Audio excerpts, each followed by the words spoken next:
শ্রমিক সংগ্রাম মালিকের শহীদ কালে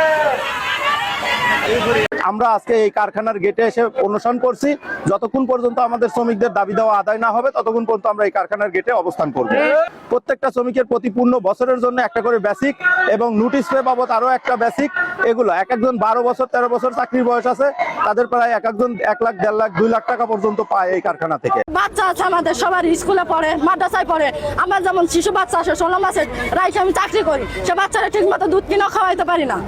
আমাদের এমন অবস্থা হয়ে গেছে, দোকান বাড়ি চাইলে দোকান বাড়ি দিতে চায় না, বলে কি দোকান বাড়ি দেওয়া যাবে না, চাকরি নিতে গেলে বলে কি উপরে চাকরি করা লোকদের চাকরি দেওয়া যাবে না। সামনে চাকরি আমাদের তো চলতে হবে, তাই না? সবাই করবো, আমরা করবো না? আমাদের তো দরকার আছে। এক মাসে আমি মিনিমাম অন্তত 12,000 টাকা পাবো। আমার পাওনা টাকা আমাকে দিয়ে দিন। নভেম্বর মাসের 9 তারিখে আমাদের ফ্যাক্টরি বন্ধ করছে। কোম্পানি বলছিল আমাদের বেতন সব ক্লিয়ার করবে, যত কিছু আছে লেনদেন, কিন্তু ওনারা আমাদের বেতন ক্লিয়ার করি নাই, যার কারণে আমরা রাস্তা অবরোধ করছি। আমাদের দাবি আজকে আমাদের বেতন না দিলে আমরা রাস্তা অবরোধ ছাড়বো না। বিল্ডিংটা এই গ্রুপটা বন্ধ করে দিছে।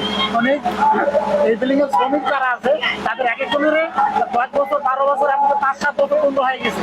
ওরা আমাদের কোনো 2 মাসের বেতন, বাৎসরিক বেনিফিট এবং ঈদের বোনাস কোনো কিছু আমাদেরকে দেয়নি।